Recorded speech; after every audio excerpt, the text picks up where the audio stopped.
bed, no net ensnares me. I'm a free human being with an independent will. These words from Charlotte Bronte's famous heroine Jane Eyre define the very spirit of the era which we now know as British literature 19th century, an era of resilience and rebellion. Welcome to Swayam MOOC on British literature 19th century. I am Dr. Vandana Rajoriya, Assistant Professor at the Department of English. I have taught this course to the students for many years. I am really excited to invite you to this journey.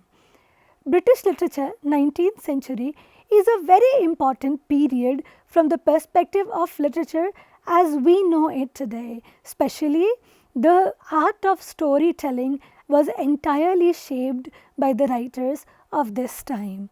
We will be starting this course with Jane Austen's very famous novel Pride and Prejudice. Known as a romantic novel, Pride and Prejudice is very important for the feminist concerns it raises. Though a humble heroine, but still Elizabeth goes a long way in shaping the female identity and in redefining the questions of gender, power and patriarchy. After Pride and Prejudice, we will be taking up Charlotte Bronte's famous novel Jane Eyre, which very famously has first direct address to the reader in it. Jane is a very important character from the perspective of characterization because the psychological depth which Charlotte brings in it makes it unique, and independent and bold Jane becomes a heroine favorite of all times. Next we will be taking up Charles Dickens's very famous novel Hard Times. Hard Times is set in the spirit of the age of the time.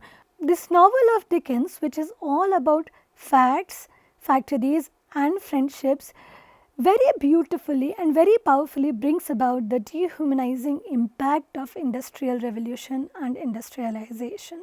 Next we will be diving deep into the poetry of Lord Alfred Tennyson and Robert Browning, two very famous poets of the Victorian era.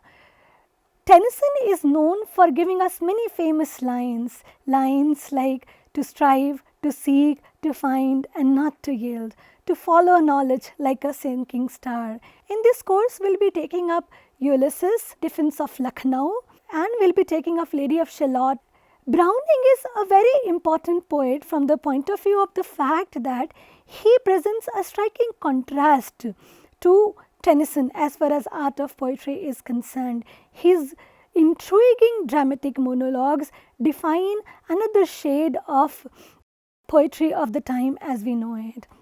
Next, we will be taking up Christina Rossetti's Goblin Market, a very important piece of feminist concern which holds value even today. Through this course, you will be able to develop a deep insight into the history of the time. You will be able to develop your critical thinking, analytical skills, communication skills, and this will also prepare the ground for self-directed lifelong learning. Upon successful completion of the course, the students will be able to demonstrate a deeper insight into the major texts and authors undertaken for study. They will be able to pinpoint and lay down the relationship between the historical and societal forces as they shape literature and literary thought. They will be able to critically analyze texts, explore themes, identify different literary genres and styles. Prerequisite for this course is 12th pass. Although this course is specifically designed for the students of graduation pursuing literature, but postgraduate students, graduate students from any stream and all literature enthusiasts can join it. Literature is more than just words. It is the pulse of its era. It is the voice of its people. It is the rebellion of its thinkers. So, let us embark on this exciting journey. See you in this course. Thank you.